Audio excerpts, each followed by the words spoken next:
Mystery Theater presents...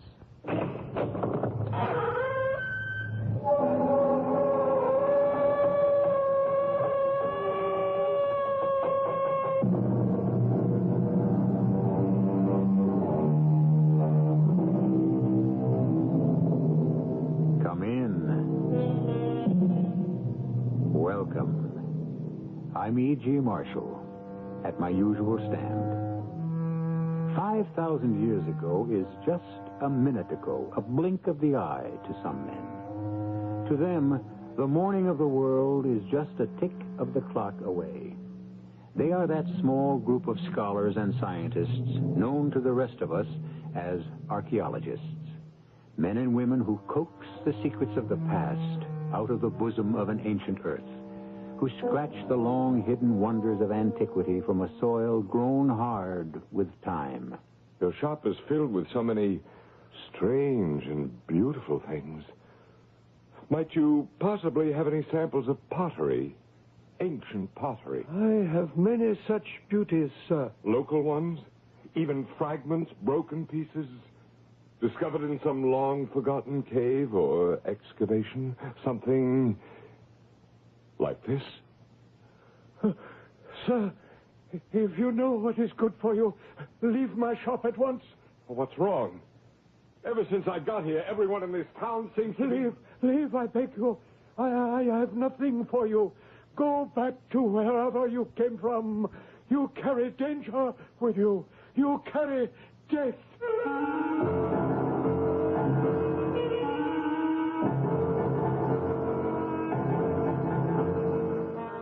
Our mystery drama, Journey into Nowhere, was written especially for the Mystery Theater by Arnold Moss and stars Kurt Benson and Joan Lovejoy. It is sponsored in part by Buick Motor Division and Contact, the 12-hour cold capsule. I'll be back shortly with Act One.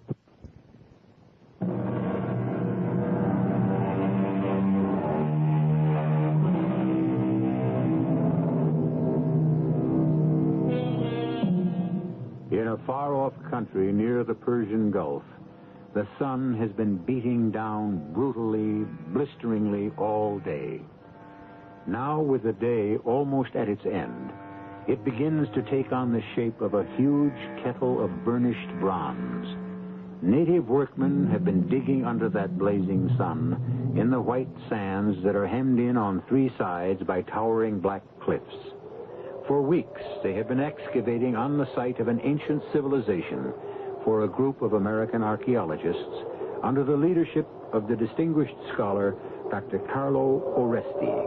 Everybody! We're all very tired. Tesbahu, Allah khaire. Good night to all of you. Al shukre. Thank you. They put in a good day's work, Dorothy, and so have I. I'm absolutely bushed. How about you? Oh, it's been a long day. And a disappointing one. Not much to show. Not because you didn't try, Dr. Oresti. Almost 2 months. All we've turned up are 2 or 3 promising leads. Now, when I was a student of yours not so long ago, you taught us that where there were promising leads, there was hope. Yes, but sometimes it's a little discouraging. Here we are where it all began, ancient Mesopotamia. Cradle of civilization, conquered, invaded by every warrior nation of history from time immemorial. And all we've turned up from the treasures of these vanished people is something close to a big fat zero. Well, we still have a month. Every dig that's ever been made here in Al Jazeera has been a good one. Oh, you were always a very good student, Dorothy. But I won't be happy until someday you find what's been bugging you all your life. The Majura inscription, right? I have a gut feeling, an instinct that it could be right here. Somewhere underneath these sands. And if I find it, I'll hold a key to one of the deepest secrets of all mankind. Good Lord. What's that? Well, it can't be thunder. Not at this time of the year. And the sun shining? What on earth? Hold it, Dorothy. Stand still. That's an earth tremor. What? I never heard of an earthquake in this part of the world. Look, quick, Dorothy, duck under the shelter. It's getting worse. Dr. Arresti, watch out! That support beam over your head. It's beginning to crack. Right over your head.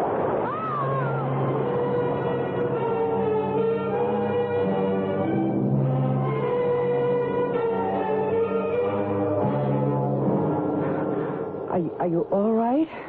I think so. Little bump on the head. I guess I got away from that falling beam just in time. Well, that earthquake or whatever it was came out of nowhere. Strange. You think it might have disturbed anything in the dig? I doubted it. It didn't last more than several... Dorothy, What? don't move. Stay right where you are. What is it? Look there. The shard. A piece of broken pottery. An earth tremor must have dislodged it, and we were standing almost on top of it. Get out your brush. Yeah. Clean away the sand as carefully as you can. It's beautiful. And we're the first to lay eyes on it in thousands of years. Careful. Look, there's writing on it. Around the circumference. Let's see. Oh, of course, that's pre-Hellenic Greek. 3,500 years old if it's a day. Erebos, Uranu, Meson, Chronoste. Something about heaven and earth. A place of darkness midway between the deepest earth and highest heaven. Now, wait a minute, Dorothy. Look here. Look, around the edge, just before it breaks off. Well, that looks like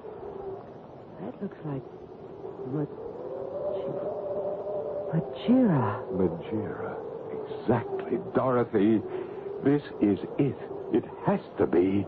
The Magira inscription. And look, this little piece of black glass over here. Well, that looks like obsidian. It's no bigger than a dime, shaped like a face, an animal's face, and a little hole at the top. And little ears and eyes. Like the tiny head of a sheep or a lamb.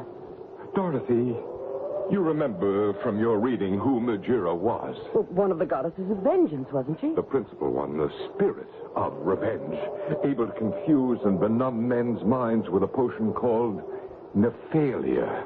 And when she wept... She wept tears of blood. Yes, I remember. And she kept changing her appearance from one creature to another. Her favorite disguise was a sheep or a lamb. Do you recall that she even assumed different shapes at one and the same time? Of course. Oh, this has to be it. This little lamb's head of black glass confirms it.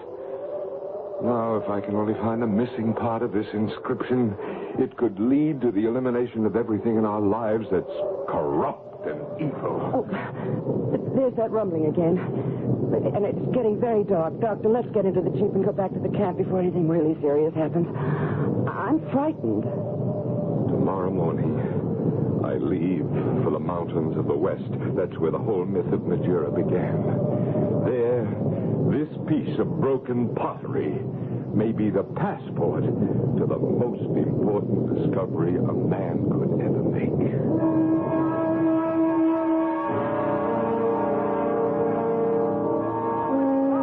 I wish you'd change your mind about this trip. Oh, there is nothing to worry about. You have your bus ticket. Right there in my pocket. And my revolver, just in case. Well, let's hope you'll have no reason to use that. Dr. Arresti, one question. Uh-huh. In the mountains of the west, where you're going, you say that Magira is very real to the people who live there. That's one of the reasons I'm going. You mean to say they actually claim to see her? So they say. In different forms, under different names. And if she exists for them... She will exist for you? Until I find her and try to destroy her. But how do you destroy something that doesn't really exist? A myth, a legend. It's not as if Magira was really an actually living creature. Well, that's just the point. If I can find a way to destroy the idea of Magira in the minds of the people, then the idea of vengeance, of getting even with the other fellow, will be killed. It may be the beginning of a way to find peace in the world. I see. Be careful, Dr. Oresti. And good luck. Thank you. Oh, by the way, I put a string through the hole in the little black lamb's head we found at the dig, and I'm going to wear it around my neck as an ornament, like this. For protection? Well, why not? If that doesn't protect me, I don't know what will.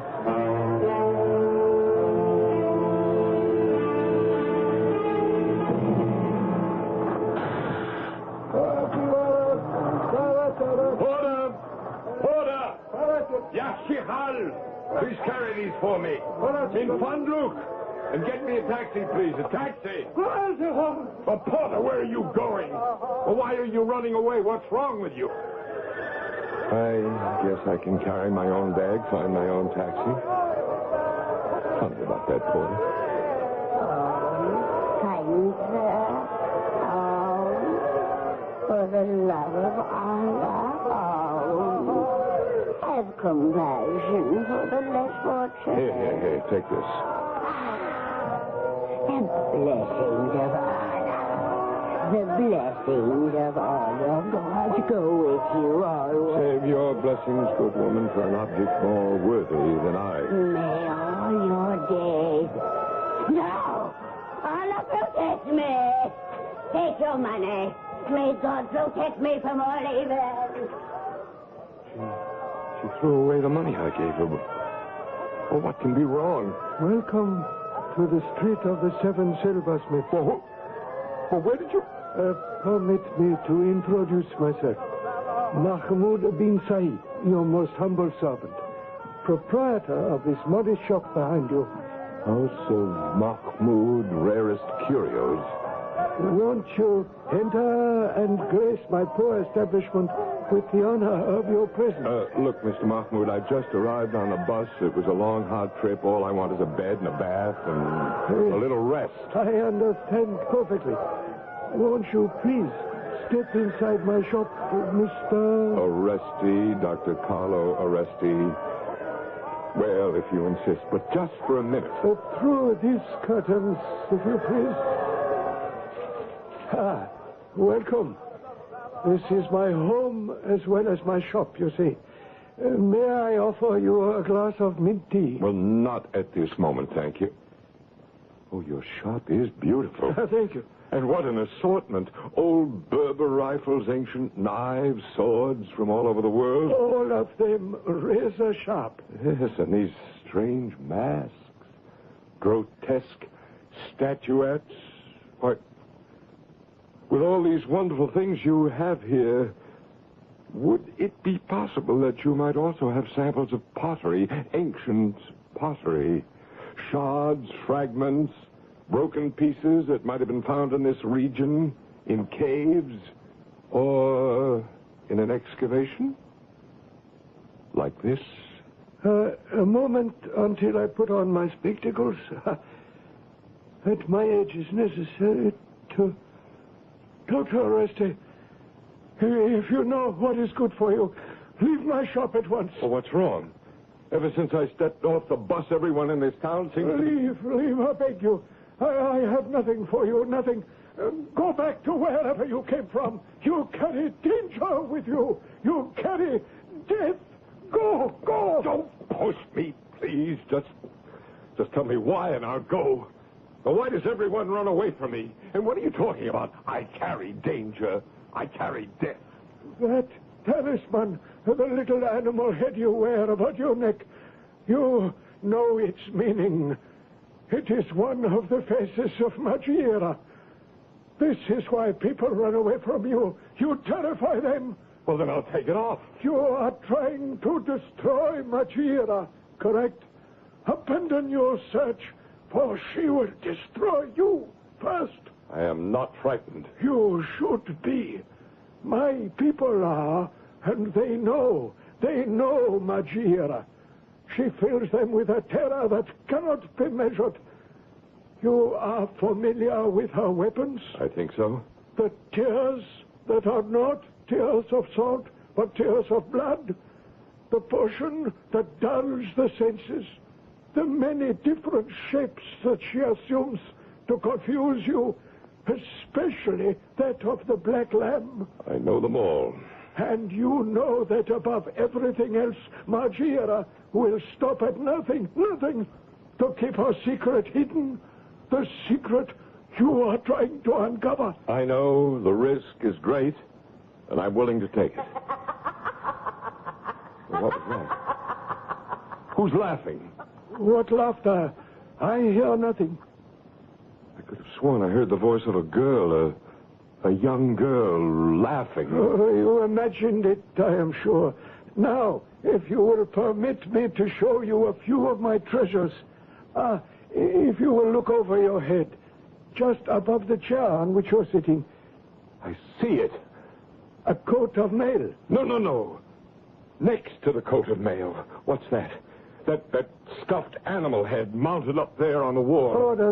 It is nothing, Dr. Oresti. The local taxidermist had no room for it. He gave it to me. Well, why do you keep it? It's a curiosity. The head of one of our local mountain sheep.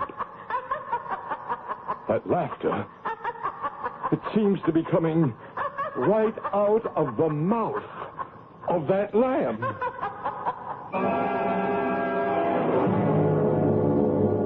From the most ancient times, the lamb was the animal designated to be the symbolic victim of man's sacrifice to his gods. And now a lamb, a black lamb, has once again become symbolic.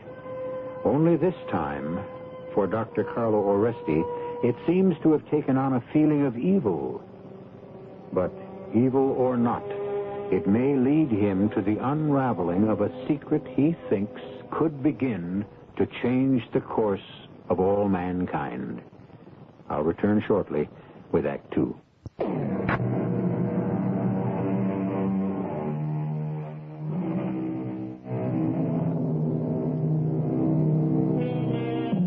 Dr. Carlo Oresti, archaeologist, has traveled halfway round the world searching for a piece of pottery thousands of years old. He has unearthed part of it. He is convinced that if he can find the rest, it may lead to a revelation that could bring a more peaceful world. He sits in the curio shop of Mahmoud bin Said, staring at the stuffed head of a small black lamb mounted on the wall. Who is that, Mr. Mahmoud? I told you, nothing... That laughter, it seems to be coming right out of the mouth of that stuffed lamb's head up there. Dr. Oresti, you are a magic... No. It's going outside into the street. Where are you going, Dr. Oresti? I must follow that laughter. No, stay where you are, please. Don't try to stop me. I'm following it. It keeps moving around. Well, now where has it gone to? May I help you, sir? Huh? Well, where did you come from? Matter. I am here. You are a stranger. You now have a friend. Well, that's very, very kind of you, I'm sure. You will meet every friend you can get. You're a very interesting young lady and a very pretty one, too.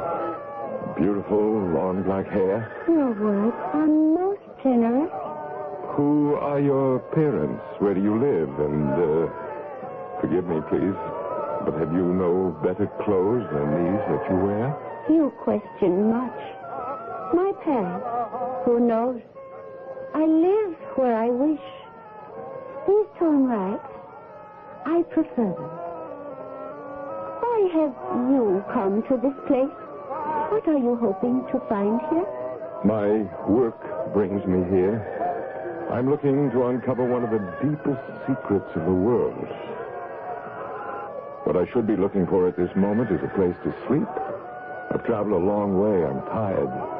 At the end of this street, there is the Inn of the One-Eyed Camel. It will suit you. This thing you are looking for, whatever it may be, if you find it, what then? Well, then I will have things to do. You have an idea where to find what you are searching for. Maybe I do. Some place of darkness. What? A place of little light. Who are you? I am your friend. Trust me. But those words, where did you... Too many questions. Oh, come. Take my hand. Something is happening to me. I find it difficult to breathe, to walk. You are tired from your long journey. Here, drink from this little flask. It will help you. Drink deeply. Good. So sweet. Like... Hold on to my hand. Go, I think I'm going to faint. Girl, where are you? Where have you gone?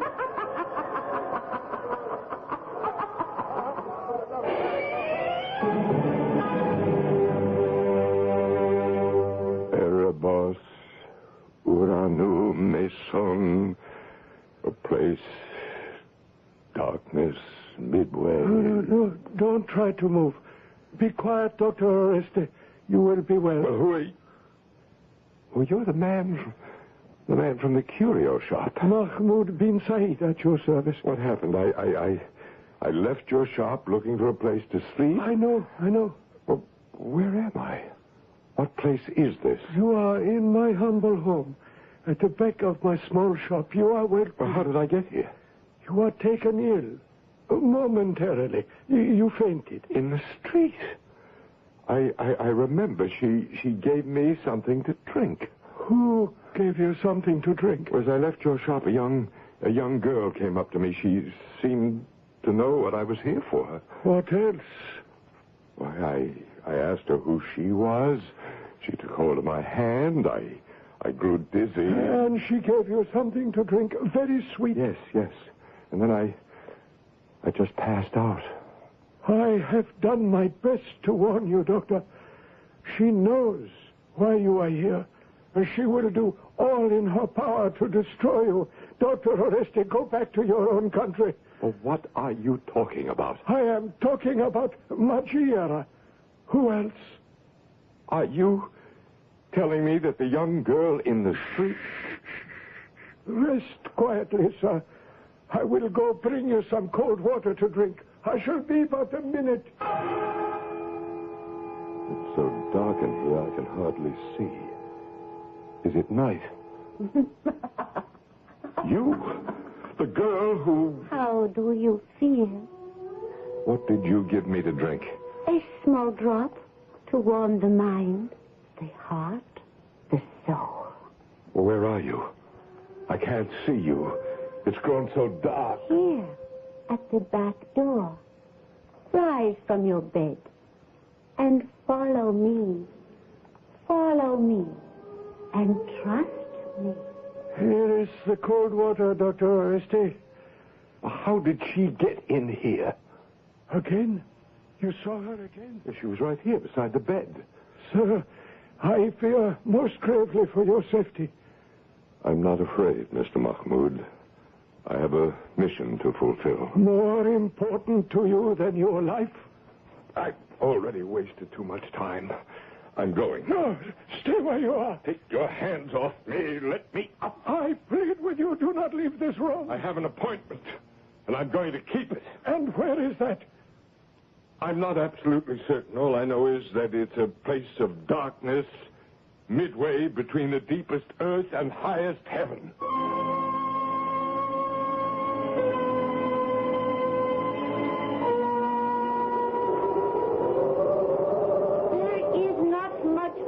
To go. We are almost at the summit of the sacred mountain. I must rest again. My head is so light, the air is so thin. Oh, we must be up 6,000 to 7,000 feet. Do not stop. I will help.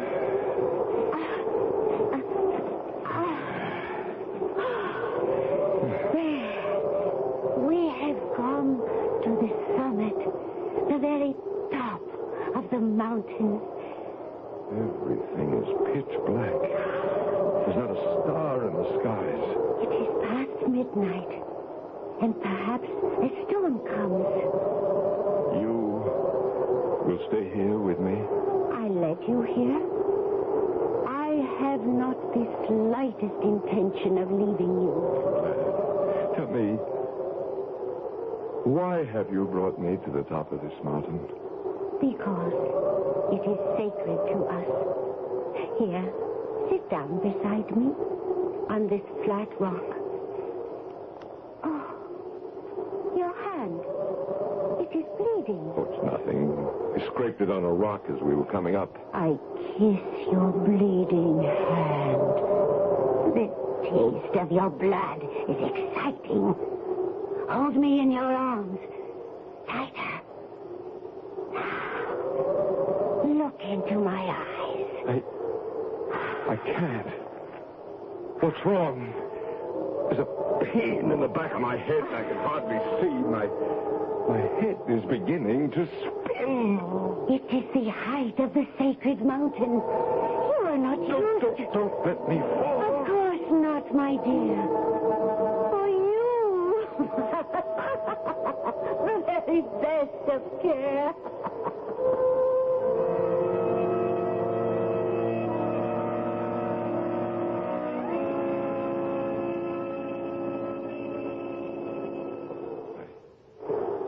I don't know what came over me. There was a stabbing at the base of my skull. You are a fool.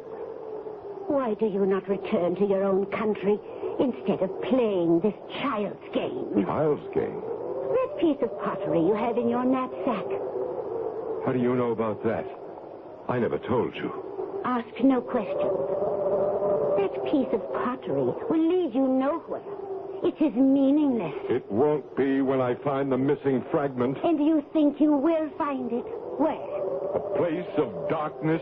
Midway between the deepest earth and highest heaven? Yes? You fool. Where do you think you are? This mountain is 8,000 feet above the level of the sea. The top of this mountain is midway between the depths of the earth and the highest point we see in the heavens. Darkness? A place of darkness?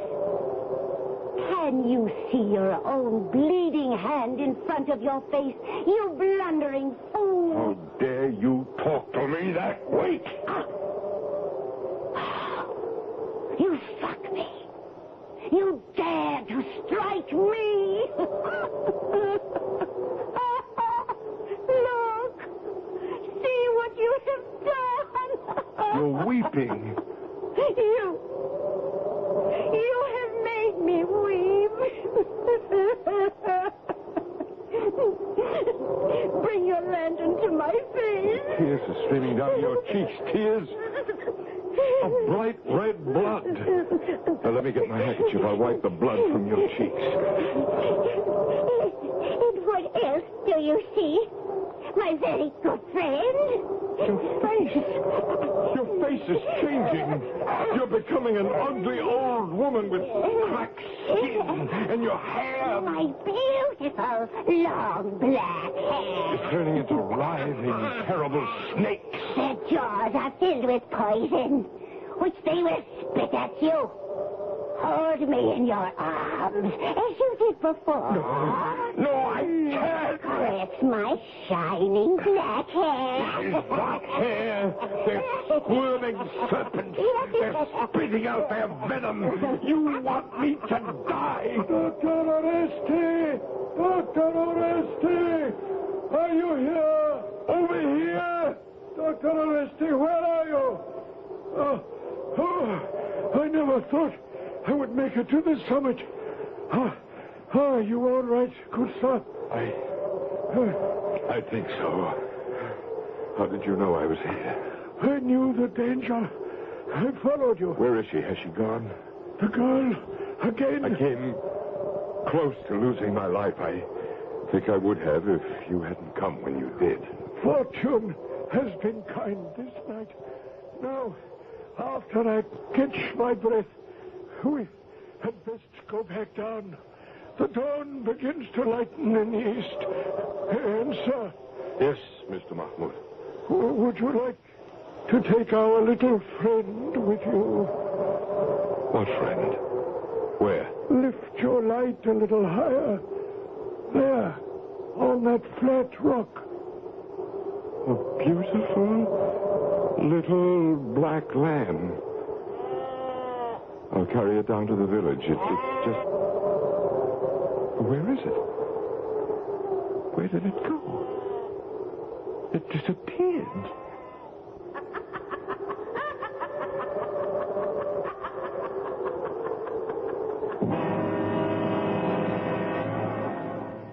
Even as Dr. Oresti stretches out his hand, the black lamb melts into air, into thin air. But just as there is a faith that moves mountains, that makes all darkness light, Dr. Oresti continues to believe. He has faith that he can find the means of destroying Majera, goddess of vengeance, and with that, a beginning to a more harmonious existence for all men. I'll return shortly with Act 3.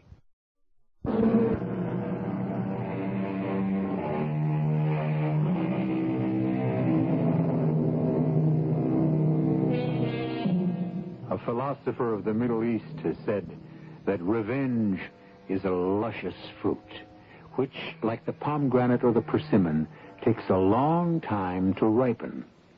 Once it comes to maturity, the taste is unmistakable, unique, and sometimes very sweet. Dr. Oresti and his companion are on top of a mountain in a far-off land.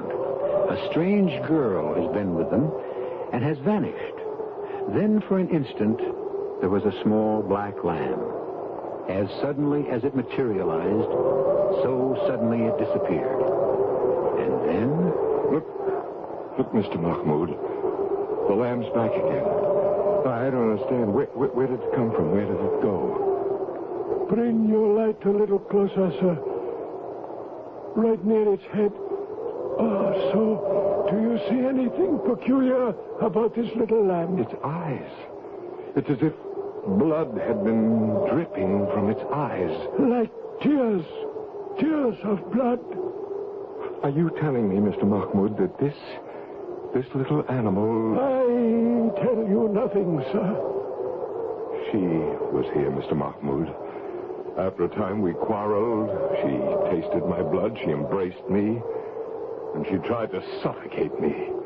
She grew old and horrible before my eyes. Her beautiful hair became poisonous snakes. Dr. Oresti, it has been a long and exhausting night for both of us. Shall we go down to the village and try to get some sleep? Not just yet. What are you doing? Put down that gun. I came almost 10,000 miles to do two things. To find the missing part of the Majera inscription, and I failed in that. And second, to destroy Majera if I could find her. Mr. Mahmoud, I have found her. You missed. The lamb is running away. Something wrong with this gun. Ah, too late, sir. It has escaped down the mountainside. Now, shall we go? Wait. Just a minute. Look. Right here where the lamb was lying. Put on your glasses and look. This broken fragment of pottery that the lamb was lying on. The same shape. The same colors. It has to be the rest of the Majera inscription.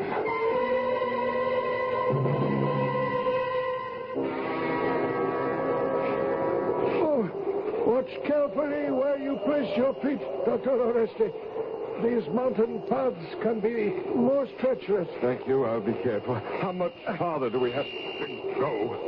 Once we get past this huge boulder before us, we shall catch our first glimpse of the village. Mr. Mahmoud, don't move. What is it? There. On top of the boulder. A black lamb. Same one. Only this time I'll get it. Now you just watch. What's the matter with you? You fell right against me. I'm most sorry. My foot slipped. Yes, and I missed again. Dr. Oresti, look, over there. Well, not another one. Still another black lamb? Yes, and see, another, and another. A whole flock of them. And every one of them jet black. They're heading toward us. They're going to push us right off this cliff. What do we do? Stand your ground. Let me try to take care of them. But that, it sounds like the voices and wings of many birds. There are thousands of them. Flying straight toward us, toward our heads. Well, what are they? Crows, ravens? Blackbirds of some kind. They're coming in a straight line right at me. Go away, you filthy birds! Go away! Away! You ugly thing! Away!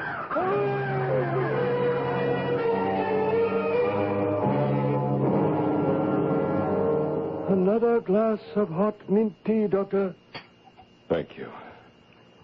You know, I can't thank you enough for getting me down off the mountain safely. I thought those crows, or whatever they were going to blind me. They come sometimes. They think of other creatures as trespassers. Yes. Now, let's get back to this shard of pottery. Where did I put my spectacles? Ah, yes. Here they are. You can see the two pieces fit together perfectly, as I suspected they would. The colors, the shape, the design, and the inscription, everything. Extraordinary. Now, if we can decipher it... I leave that to you, sir. Let's see, the first word looks like monoi, and then timoria, vengeance. Let's see now. Vengeance belongs... And then there's the other piece that fits in here that says to Majira. And then there's the word alone. Vengeance belongs to Majira alone. Now, follow the writing around the circumference. Tein, e, re, inen, se, e, something about peace. Yes, peace. Peace will be found... No. Must be found in... Yes, Dr. Arresti. In the heart of man. In the heart of man. You understand the meaning of what you hold in your hand? Well, of course. That the place of darkness midway between the deepest earth and highest heaven is the heart of man. And that's the place where real peace must be looked for. Most interesting. There is no goddess of vengeance, and there never was. She existed, if she ever did, only in the minds of the stupid and the ignorant. And now you will return to your own country, screaming to the world that there is no Majira. Is that correct, Dr. Arresti? Is that correct? What are you doing? Put down that scimitar. Are you out of your mind? You have disappointed me, Dr. Arresti. And more important, you have made me unhappy, most unhappy. It is not right for you to make me weep. It is wrong, Dr. Arresti, very wrong. Mr. Mahmoud, you are weeping. Weeping tears of blood. Of course, dear doctor. And now, would you like me to change my shape into a little black lamb? Or an old and ugly hag with snakes for hair? Or perhaps a beautiful young girl? Or a flock of crows on the mountainside? And then back again to Mahmoud, this kindly, elderly merchant of curios? Name it. I shall become what you wish, when you wish it. You are... You see, Majira does exist. Now that you know that, this blade will make a fast end to you and your large secret. No!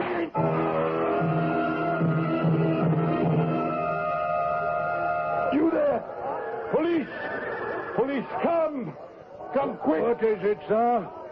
How can I be of help? I've just shot someone. Killed him, I think. In self-defense. Who did you kill? How? Where? Back there in the shop. The proprietor. The proprietor? What shop? Are you blind? The curio shop. I shot and killed the man who called himself Mahmoud bin Said. Mahmoud bin Said? That's not possible. Why not? Mahmoud has been dead for more than 200 years. What? My grandfather used to speak of him, and his grandfather before him. What on earth are you talking about? Mahmoud, the mad one. He was said to live here on this very street of the Seven Silversmiths, behind a kind of curio shop. The tale goes that the poor man was completely out of his mind, poor fellow. The family line ended with his death. And how? Just how did he meet his death? Well, the story is that his life was ended by a shot from a gun. And who shot this Mahmoud? A stranger. A man who for some reason was seeking revenge. Seeking revenge. Seeking revenge. Seeking revenge. Seeking revenge. Seeking revenge. Dr. Oresti. Doctor, how do you feel? Who is that? Dorothy. Don't try to move. You're going to be fine. Well, I don't understand. The earthquake. But it's all over now. Don't you remember? Earthquake? When you ducked into the shelter here, the big wooden beam over your head split and came right down on you. Of course, I remember.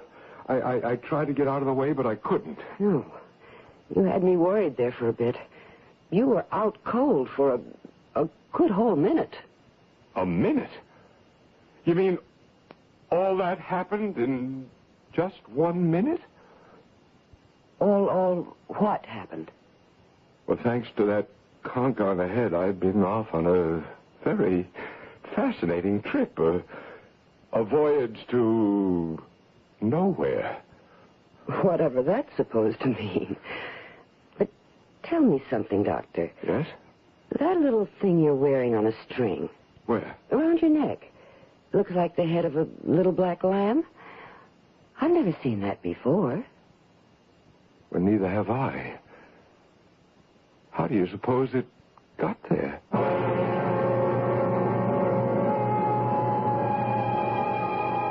We began this tale by saying that 5,000 years ago is just a minute ago, a blink of the eye to some men. To them, we said, the morning of the world is just a tick of the clock away. For Carlo Oresti, it took just that 1 minute to carry him back hundreds of years to another time, another place, and another world. I'll be back shortly.